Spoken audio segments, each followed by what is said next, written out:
Just when you thought your day really sucked. You suck. Here comes something to make it suck even more.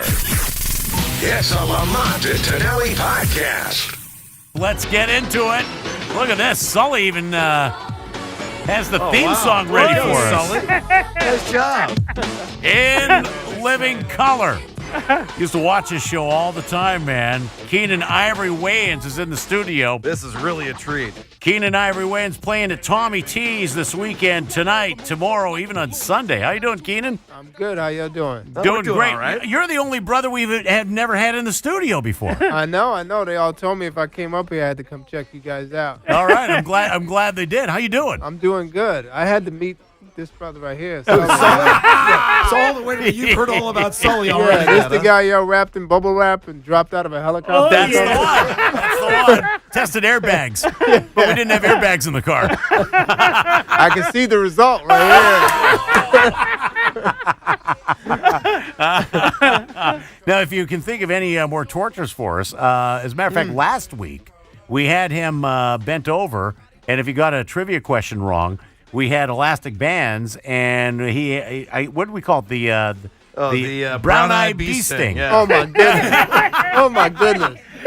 The worst part is the guy who's got the camera over here, Baby Huey, was the guy who was stinging him in the beehole. This is a big boy right here. So when he let that rubber band fly, I'm sure you were singing. And his aim was really off, and he actually hit him in the sack. Wow. Look, there's two of us now. You want to get him? Yes. How you doing, man? Hey, I'll tell you what. Good. Big fan. Thank you. And when I used to watch In Living Color all the time, and I got to tell you, your impersonations were drop freaking dead. And we had Mike Tyson in the studio a while back. Now, have you met Mike Tyson? Hey, I almost got killed off of that one. Yeah. Really? Yeah. Really? He walked up to me at a club one time. Yeah. And I was hanging out, trying to be, the man. And Yeah. I feel this hand on my shoulder. And I turn around, and Mike is standing there. He looks at me. He goes, "So did I kill your mother or what?" I was like, what? And like he literally like bit my chest and was like, "Yo, this has to stop now." I was like, "Hey, it's all good. It's all good." When the heavyweight champ of the world tells you to stop, you stop. You stop. But actually, he was pretty cool because like a year later, I saw him. Yeah. And he was like, he just told me, he goes, "I was just going through the light, with the divorce and everything. But it's all good now, man. You just going to do your thing." So, he gave me his blessing. So He's doing his one-man show now, too. Yeah. What's hilarious is as a joke, I did Mike Tyson hosting like a late night show. Yeah. I guarantee you by next year, he's going to have a show. Oh, it was good. He is good. Yeah. That's what's funny. He's good. Yeah. Oh, he was funny, man. Hey, another one of my favorites was the way you did Morgan Freeman. Morgan Freeman, and I guess you were Hoke Colburn. Oh, no, Damon did that one. We did. Okay. We did Ride Miss Daisy. Yeah, exactly. Yeah. Right, Miss Daisy. Yeah. Oh man, I'll tell you what. So, who's your favorite person to impersonate?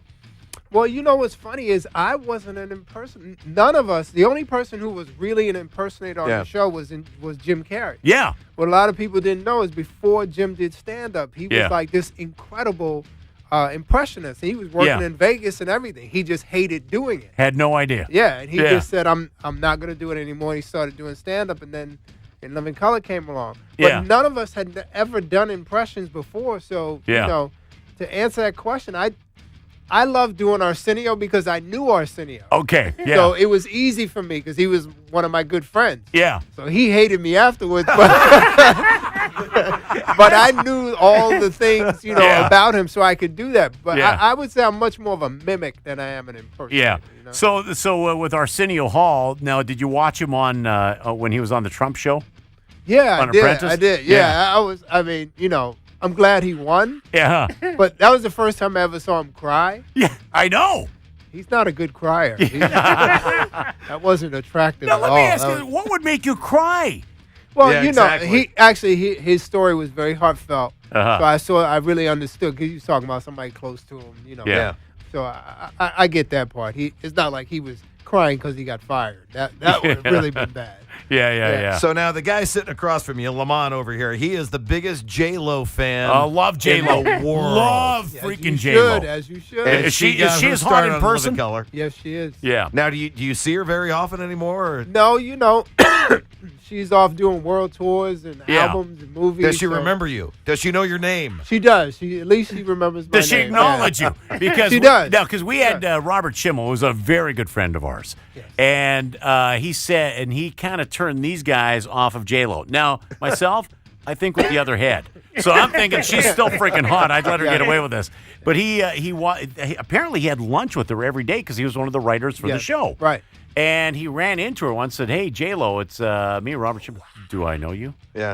She pulled that on him. And then he said, "Yeah, it's me, Robert from In Living Color." She goes, "I don't reference that part of my life anymore." Yes! Really? Yeah. Wow. No, I never heard that one. Yeah. Yeah. Well, we don't know what Robert did to her either. You know. She was a little dancer on the show. He was a writer. He might have, you know. Yeah. So how much fun did you guys have putting on Living Color back in the day? Yeah. That was a blast. I mean, that was one of the, greatest parts of my life. And, Yeah. And I always look back at that as, a very special time. It was like lightning in a bottle to, have all those funny people at one time doing the same show. It was just great. And it's lived on and had a life of its own. Who screwed up the most and made it like when you were doing takes and things, you're like, oh, man, you screwed up again? There was no such thing as screwing up. It's like, I would let whatever happened happen. Like there was one time Tommy Davidson and Jamie Foxx were doing an Ugly Girl sketch. And Jamie grabbed, Tommy had these little tiger print briefs on. Yeah. And he was trying to run away from Jamie, and Jamie reached out and he grabbed the pants, and they like literally came off, and Tommy's ass was showing on TV, and he was waiting for me to yell cut, and I just let it run, So now what is this? I have a note here from Baby Huey, and it says Real Husbands of Hollywood.